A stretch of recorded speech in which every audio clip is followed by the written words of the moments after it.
particular, meron po bang lumabas na balita mula sa intelligence community na may high BI official ay tumanggap ng 200 million pesos mula kay Guo Huaping? Ganong ka panipaniwala ang ganitong impormasyon? Madam Chair, dun sa amount po na 200 million, na nakakuha po tayo ng intelligence information with regard to the amount, pero with regard to dun sa tumanggap po ng that amount na isang BI personnel or associated sa BI, wala pa ho, pero we're still validating. We're part of the investigation, Madam Chair. Kailan nyo na po mabavalidate? Kasi nabanggit ko na po ito sa previous hearing at sinabi na rin po ng BI noon na iniimbestigan nyo na noon. As the soonest, Madam Chair. But when is the soonest, sir? If we have a validated information, Madam Chair, we will submit. Within several days? Yes, ma'am. Yes, ma'am. Madam Chair. How many days po? 3 days? 1 week? I'm sorry, Madam Chair, but I cannot commit.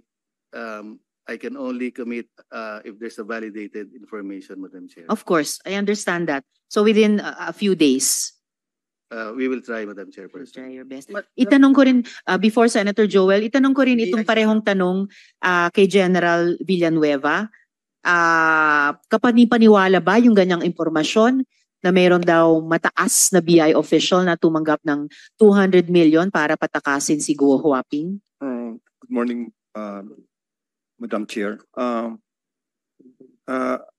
Actually, ma'am, we haven't confirmed yet kung talagang may mga usap-usapan po within the intelligence community. Yes. Pero wala pa pong confirmation, ma'am, kung may mga witnesses na mayroon talagang nabigyan. But yun ang usap-usapan ngayon. They're still validating it, ma'am. Ano pa po yung usap-usapan bukod sa general detail na yon, na 200M to a high BI official? Meron pa bang ibang mga di umanong sinuhulan? Meron pa bang additional amounts na pinag-uusapan? May pinag-uusapan na yung sa border immigration. Mm-hmm. Hindi ko lang alam, ma'am, yung exact amount, including PNP officials. Pero hindi ko pa rin ma-confirm yun, ma'am. Kasi I'm outside of the loop lately, ma'am, because we're busy right now helping the law enforcement agencies running after the illegal pogos in the countryside or in the provinces. Alin pong PNP units ang binabanggit sa usap-usapan?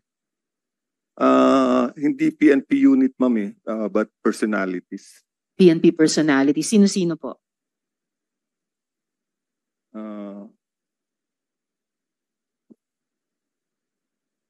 I think it was mentioned the former chief PNP. Which one? I don't know, ma'am, but former chief PNP daw.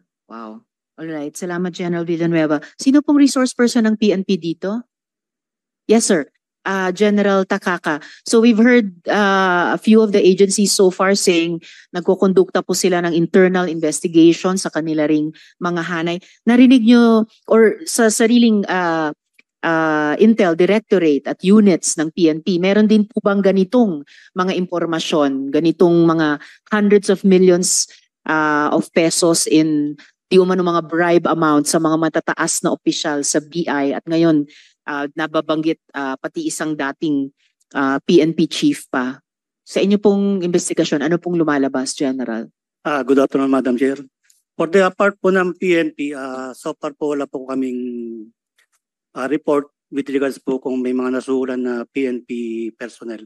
But despite of that po ay yung aming pong intelligence community ay tuloy-tuloy po ang kanilang pag-coordinate sa ibang agencies para malaman kung may mga PNP personnel na involved, then we will file the necessary case po kung may mga evidence po kaming makukuha. Your Honor. General, I'm almost disappointed. Dahil sa isang naunang hearing, kayo ang naunang institusyon na nakaalam na nakatakas na sa bansa si Guo Huaping. Kayo lang yung nagsabi, August 14 pa lang alam nyo na at August 15 sinabihan nyo ang BI, whereas all the other agencies then said August 19 lang daw nila nalaman nung nag-manifestation ako na parang sa Senado pa umaasa ng Intel ang ating Intel agencies. I cannot believe it and I don't want to believe it. Kasi pag ganun talaga ang state of Intel natin, kawawa tayo sa mga susunod na panahon. So sir, earlier, the PNP resource person in an earlier hearing also said, may internal investigation kayong ginagawa. Wala pa bang bunga yun? Especially about a very important issue like corruption of high officials within the organization. Yes, ma'am, yung report sa amin na nakatakas si Alice po is coming from the Interpol po, ma'am. So yun po yung naging information po namin coming from the Interpol po na nakuha po natin. Then yung sa mga allegations po na is ongoing naman po, ma'am, yung aming investigation. Yes, sir. Pero more than a month ago na po yung August 14 na input ng Interpol. So really, I'm shocked. And PNP widow po ako, alam nyo naman. So may expectation ako sa National Police natin. Well, thank you, General, but PNP has to come back with more than that sa komiteng ito. Kami, ginagawa namin yung aming trabaho in terms of investigation in aid of legislation, but patapos na rin po kami. Step up na dapat talaga ang law enforcement. Salamat, General Takaka. Before I recognize Senator Joel, balik lang, General Villanueva, you mentioned a former chief PNP. Mula sa intel nyo, anong klaseng tulong, aid o assistance ang pinrovide nung taong ito? I don't know the exact ma'am kung anong pinrovide na support. Basta yun lang naman na nabanggit sa amin, sir, but hindi pa na-confirm yan, ma'am, kung talagang nagbigay or binigyan or tinanggap or may witnesses. Yun lang po ang naririnig namin, sir, within the intelligence community, but I'm out of the loop po kasi lately, ma'am, hindi ko din ma-confirm yan, ma'am, kung ano. I understand, General, pero just to be clear, bahagi ng usap-usapan sa Intel community na a former chief PNP ay on the take kay Guo Huaping. Tama po? Yes, ma'am, yan, pero hindi ko din ma-ascertain yan, ma'am, kung kanino galing yung report, ma'am.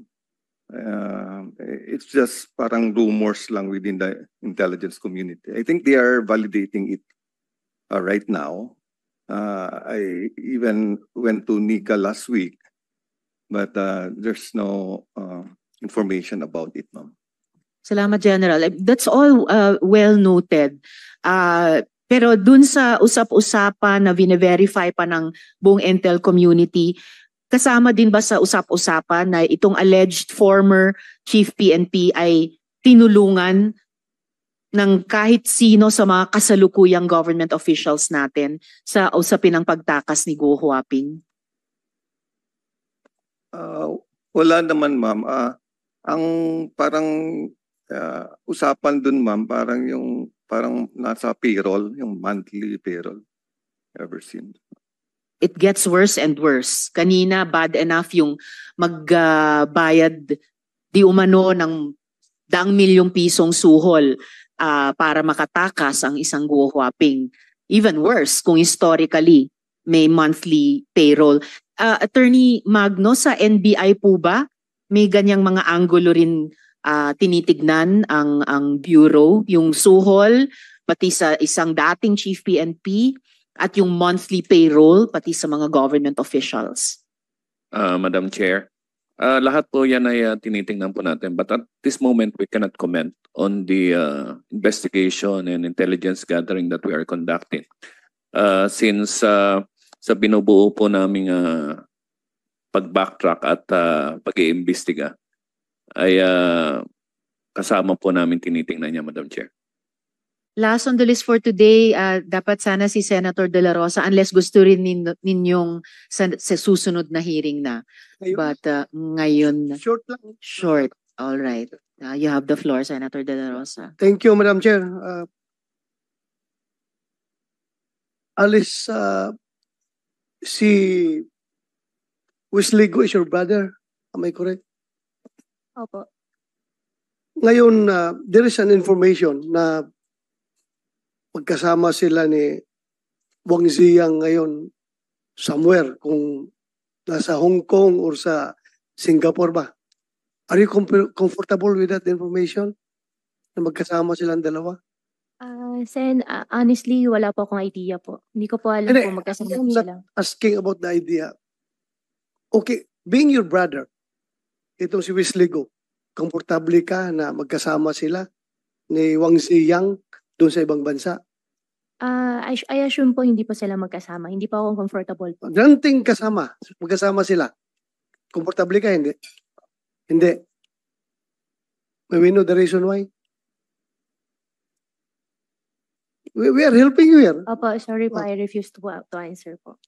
Hindi ka komportable. Hindi po ako comfortable po na sabihin po. Pero hindi po ako comfortable po na magkasama po. Magkasama sila. Okay. Thank you. Next question, Alice. Kung hindi ka na-aristo sa Indonesia, anong next plan mo dapat? Halimbawa, hindi ka pinakialaman ng Indonesian authorities. Anong next plan mo? What's your next move? Supposed to be your next move. Actually, honestly po, Sen, nag-uusap po kami na uwi na po ako dito sa Pilipinas. Uwi sa Pilipinas. Haharapin ko po at magpapaliwanag po ako. Wala kang plano na umuwing China? Ang plano ko po ay bumalik po dito sa Pilipinas po. Dito po ako uuwi. How about China? Were you entertaining that to Wala going po. to China? China, wala po. So from At saka Senator De Indonesia, La Rosa, if I may, sinabi niyo mo, Kuhuaping, balak mo sana, gusto niyo sana bumalik dito at magpaliwanag. I highly encourage you to do that during this hearing. Magpaliwanag hanggat kaya mo. I think you know what I mean. Senator De La Rosa. I am just, I'm just asking this question because I was entertaining some conspiracy theorists putting forward the theory na itong si Alice Go ay posibleng isang sleeper cell agent ng China na pinadala dito sa ating bansa. Well, yun nga kaya ko tinanong kung gusto niyang next move niya from Indonesia is going home to China kasi the safest place for a sleeper cell agent is to go back home. Yung home base niya. Safe na safe siya doon sa China kung if indeed she is a state agent of China. Kaya nga tinatanong ko, so wala kang balak pumunta ng China? Wala po, before po nangyari po yung sa Indonesia po, nag-uusap na po kami nag-uusap po na consider ko po talaga na ang next move ko po ay babalik po ako dito sa Pilipinas. At saka magpaliwanag. sigurado Senator ako, De La Rosa, hindi- bago kayo magpatuloy, acknowledge ko lang yung pagdating ni Senator Bong Revilla na kasamang magtatanong sa susunod. na Thank you, hearing. thank you. Senator De La Rosa. Kaya siguro ayaw mong pumuntang China dahil involved ka ng Pogo. Siguradong katay ka sa gobyerno ng China pag umuwi ka doon. Dahil galit na galit ang gobyerno ng China against Pogo. Am I correct? Sen, hindi po ako involved po sa Pogo. At in fact, yung tatay ko po nasa China po ngayon. Kung kami po, Whether you like it Opo. or not. Okay. kung kami po ay Whether you involved like it po, or not. sana po, hindi naman po hindi naman, tama naman po kayo na galit po ang Chinese government po sa Pogo. And I Galit think, galit nga. Opo. Kaya kung pupunta ka ng China, talagang katay ka doon dahil galit na galit ang Chinese government sa Pogo. hindi po yan ang reason kung bakit di pa ako pupunta ng China. Ang reason ko po, babalik po ako dito sa Pilipinas at magpapaliwanag ako dito at haharapin ko po kung ano man po yung mga aligasyon po. Correct. But you cannot remove the fact that ikaw ay involved sa Pogo. Whether you deny it or not, kaming lahat dito naniniwala talaga na involved ka sa Pogo. Kung mag-insist ka, You can tell it to the Marines, not to the policeman. Okay. Next question. Merong sinabi si General, wala pa ako dito kaya, General Villanueva, retired General Villanueva, na meron daw isang former chief PNP receiving a monthly payroll from you.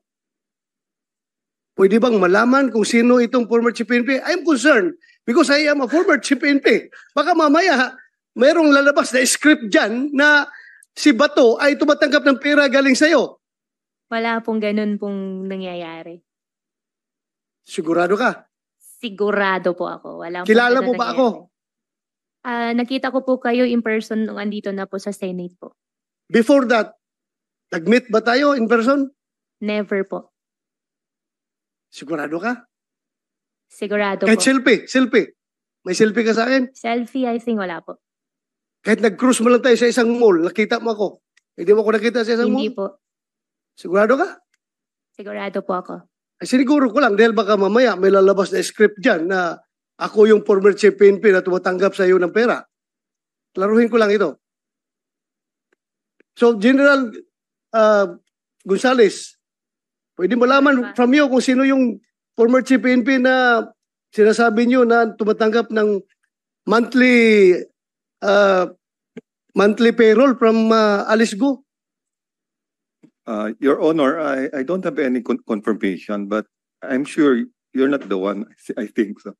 Thank you. Thank you if I'm not the one. Yun lang, siniguro ko lang. Thank you, General Villanueva. Thank you for that information. Alice Go. Marami akong question, pero Madam Chair, pero baka... Ha?